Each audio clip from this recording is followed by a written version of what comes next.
Comptage serré à La Rochelle, moins de 1,5%, moins de 400 voix séparent les deux candidats de la gauche. Arrivée en tête, Anne-Laure Jomouillet, officiellement investie par le PS, sait que la marge est étroite, mais cette première place lui donne espoir.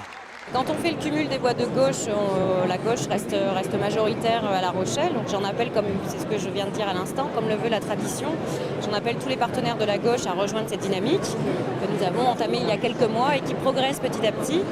Et bien au-delà, j'en appelle tous les Rochelais à nous rejoindre pour ce second tour pour la ville de La Rochelle. Espoir aussi du côté du divers gauche Jean-François Fontaine, où l'on rappelle une vieille règle de la politique, une élection se joue au second tour. On a un écart extrêmement faible entre nous et l'autre liste, donc c'est un écart infime et l'élection se joue sur deux tours. Il est bien évident que nous appelons au rassemblement de tous les Rochelais pour pouvoir mener la ville. Nous pensons que nous avons le meilleur projet pour La Rochelle et donc nous sommes extrêmement optimistes sur le second tour.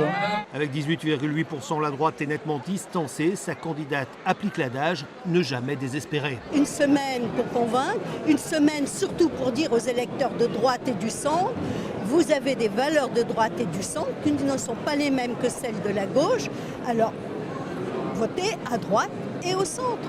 La triangulaire attendue aura donc lieu et le résultat risque d'être une nouvelle fois très serré.